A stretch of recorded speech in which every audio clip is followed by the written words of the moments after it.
राधे राधे दोस्तों, आज मैं आप लोगों के लिए पितृपक्ष में पितरों को प्रसन्न करने वाली यह लौकिक कथा लेकर आई हूँ, जो हमें पितृपक्ष में सुननी चाहिए और इसका ज्ञान हमें होना चाहिए। एक जीवन में दान कितना जरूरी है और ये 16 दिन दान के लिए क्यों बताए गए हैं। पितृपक्ष में 16 दिनों तक जितना भी दान दिया जाता है वो सब हमारे पितरों को अर्पित होता है। पितृपक्ष में श्राद्ध पर्व पर यह कथा अधिकांश क्षेत्रों में सुनाई जाती है। इस कहानी को पढ़े बिना पितृपक्ष का मतलब नहीं पता होता है। इस कथा के अनुसार महाभारत में भी कर्ण की मृत्यु हो जाने के बाद जब उनकी आत्मा स्वर्ण में पहुंची तो उन्हें बहुत सारा सोना और गहने दिए गए। कर्ण को आत्मा को कुछ समझ नहीं आया और वह तो आहार तलाश रहे थे। उन्होंने देवता इंद्र से पूछा कि मुझे भोजन की जगह सोना क्यों दिया जा रहा है। तब उन्होंने बताया कि हर समय दान का वो महत्व माना गया है जिसमें अनाज दान करते हैं। सबसे बड़ा दान होता है सोना चांदी गहने जेवर सब देते हैं, लेकिन जो अन्न का दान होता है उससे बड़ा दान कुछ नहीं होता है। इस पितृपक्ष में श्राद्धों में जो दान दिया जाता है वो बड़े हमारे घर के पितरों के लिए माना गया है। एक गांव में 2 भाई रहते थे।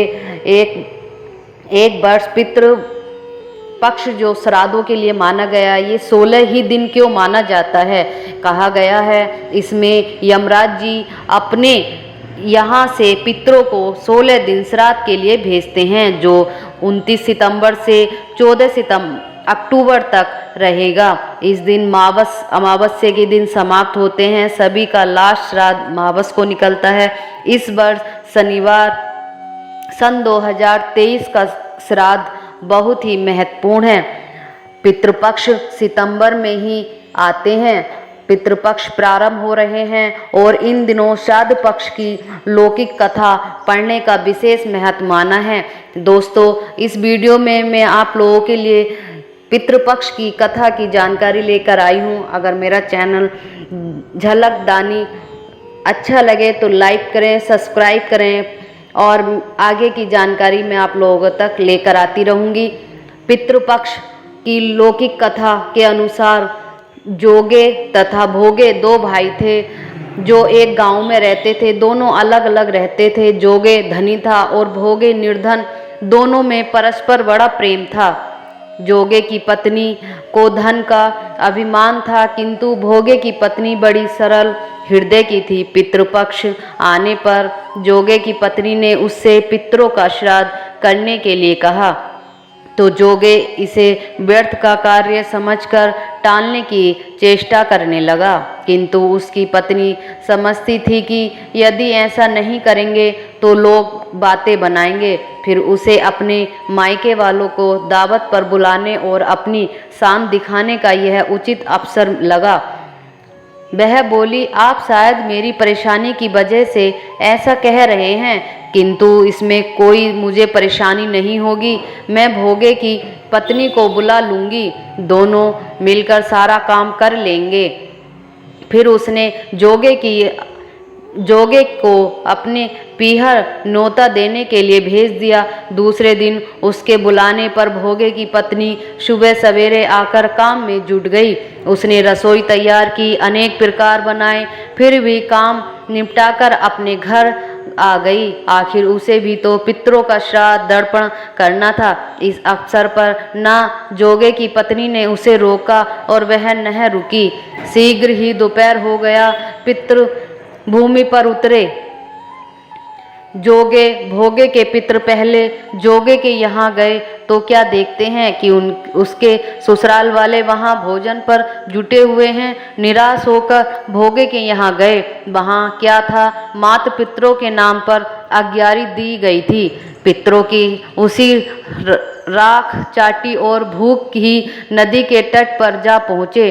थोड़ी देर में सारे पितर इकट्ठे हो गए और अपने अपने यहाँ के श्राद्धों की बड़ाई करने लगे।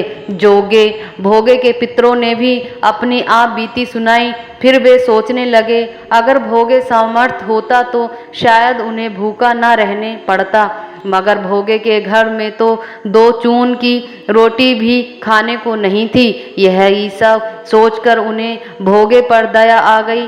अचानक वे नाच नाच कर गाने लगे, भोगे के घर धन हो जाए, भोगे के घर धन हो जाए। साझा होने की को कोई भोगे के बच्चों को कुछ भी खाने को नहीं मिलता है। उन्होंने माँ से कहा, भूख लगी है। तब उन्हें टालने की गरज से भोगे की पत्नी ने कहा, जाओ आंगन में होदी ओखली रखी है, उसे जाकर खोल लो और जो कुछ मिले बांटकर खा लेना। बच्चे वहां पहुंचे तो क्या देखते हैं कि होदी मोहरों से भरी पड़ी है। वे दौड़े दौड़े माँ के पास पहुँचे और उसे सारी बातें बताईं। आंगन में आकर भोगे की पत्नी ने यह सब कुछ देखा तो वह ही हैरान रह गई। इस प्रकार भोगे ही धनी हो गया, मगर धन पाकर वह घमंडी नहीं हुआ। दूसरे साल का पितृपक्ष आया। श्राद्ध के दिन भोगे की स्त्री ने 56 प्रकार के व्यंजन बनाए। ब्राह्मणों को बुलाकर श्राद्ध दान पितरों को बड़े प्रसन्न से खुश किया। उन्होंने दान कराया, पिंडदान कराया और दर्पण कराया, हवन कराया, भगवत गीता का पाठ कराया और अन्य प्रकार की, जिससे हमारे पितरों के लिए शांति मिले।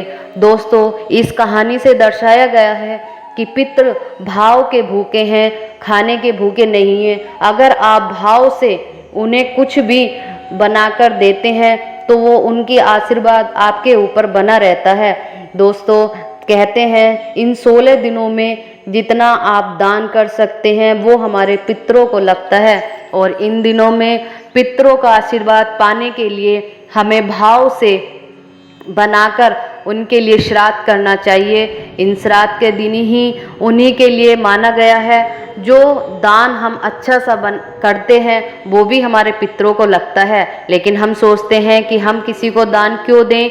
दान देने में बहुत कंजूसी करते हैं, उसी से हमारे पितृ दुष्ट पितृ परेशान करते हैं। अगर हमारे घर में पितृदोष है तो दोस्तों, इन 16 दिनों में आपको माँ तुलसी की पूजा करनी चाहिए। माँ तुलसी की पूजा करने से हमारे घर में माँ लक्ष्मी का प्रवेश होता है। कि माना गया है कि लक्ष्मी पूजन से, तुलसी पूजन अगर हम श्रद्धा से करते हैं तो हमारे घर में धन धान्य की कमी बनी रहती है और बड़े पितरों का आशीर्वाद हमारे ऊपर रहता है। इन 16 दिनों में आप स्वस्थ नहाकर एक शुद्ध घी का दिया व एक लोटे में जल लें और उसमें थोड़ी सी शक्कर और 1 चम्मच जल डाल लें। ये करने से आप तुलसी माँ के पास जाकर बिना चप्पल पहने ये पूजा आपको करनी है। इसमें आपको 108 बार ओम नमः भगवते वासुदेवाय का जाप करना है और 11 परिक्रमा करनी है। दोस्तों, ऐसा करने से आपके घर में धन धान्य की भरपूर छाया बनी रहेगी। दोस्तों, अगर मेरी वीडियो जानकारी अच्छी लगी है तो सब्सक्राइब करो, लाइक करो और मेरे चैनल पर बने रहिए। इस तरह की नई नई वीडियो मैं आप लोगों के पास लेकर पहुंचती रहूंगी। राधे राधे दोस्तों।